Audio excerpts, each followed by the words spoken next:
Honorable Chairperson, sir, with your permission, I move that the bill to regulate the appointment, conditions of service and term of office of the Chief Election Commissioner and other election commissioners, the procedure for transaction of business by the Election Commission and for matters connected therewith or incidental thereto, as passed by Rajya Sabha, be taken into consideration.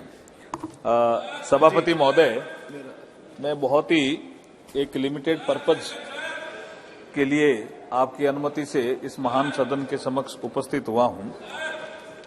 एक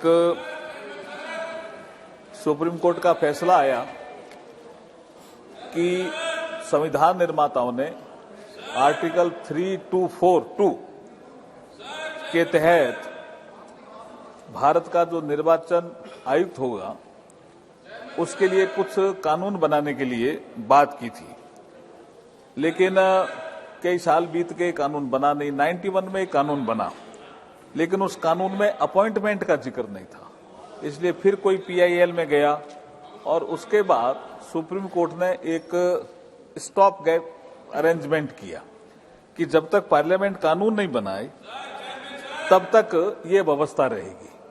इसलिए parliament के समक्ष कानून appointment को लेकर के, जो chief election commissioner है या अदर इलेक्शन कमिश्नर, अपॉइंटमेंट को लेकर के कोई कानून नहीं था। इसलिए ये कानून मैं लेकर के आपके मान सदन के समक्ष उपस्थित हुआ हूं।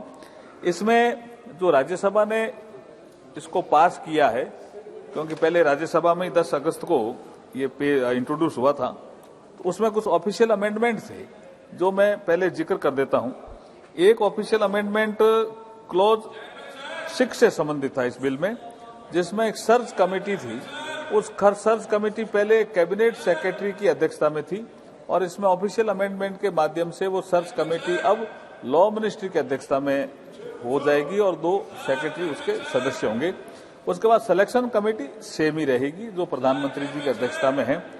एक क्लॉज 10 में, इस बिल के क्लॉज 10 में हमने ऑफिशियल अमेंडमेंट का प्रस्ताव आपके समक्ष है कि सुप्रीम कोर्ट के जज के बराबर सैलरी हो जाएगी। ये एक ऑफिशियल अमेंडमेंट किया है। और तीसरा एक ऑफिशियल अमेंडमेंट किया कंडीशन ऑफ सर्विसेज, उसको लेकर के क्लॉज 15 में एक अमेंडमेंट, ऑफिशियल अमेंडमेंट किया, जिसमें राष्ट्रपति रूल्स नोटिफाई करके निर्धारित करेंगे, अधिसूचित करेंगे कि उनकी सैलरी और इसके संबंध में कंडीशन ऑफ सर्विसेज, सैलरी नहीं, कंडीशन ऑफ सर्विसेज के बारे में क्या होगा। सैलरी तो सुप्रीम कोर्ट के जज के बराबर, कंडीशन ऑफ सर्विसेज ये राष्ट्रपति निर्धारित करेंगे। एक क्लॉज 15A में न्यू एक क्लॉज जोड़ा इस ऑफिशियल अमेंडमेंट के माध्यम से कि जो चीफ इलेक्शन कमिश्नर या अदर इलेक्शन कमिश्नर होंगे वो अपनी ड्यूटी करते समय कोई ऐसा आदेश पारित करेंगे तो उसके खिलाफ एक प्रोटेक्शन होगा कि सीईसी और ईसी अपनी ड्यूटी करते समय कोई कार्रवाई संपादित करेंगे तो ऐसे प्रकरणों में उन पर कोर्ट पे कोई कार्रवाई नहीं होगी, ये प्रोटेक्शन होगा। इस तरह के ऑफिशियल अमेंडमेंट मैं लेकर के आया हूं। मैं चाहूंगा कि ये एग्जीक्यूटिव का एक बड़ा काम था और संविधान निर्माताओं ने आर्टिकल 50 में भी सेपरेशन ऑफ पावर, एग्जीक्यूटिव का वर्क एग्जीक्यूटिव करे, जुडिशरी का वर्क जुडिशरी करे, लेजिस्लेटिव का वर्क लेजिस्लेटिव करे, इस दिशा में एक बढ़ता हुआ कदम है, प्रोग्रेसिव लॉ है। मैं चाहूंगा कि चर्चा के बाद इसको सर्वसम्मति से पास करने का मैं अनुरोध भी करता हूं।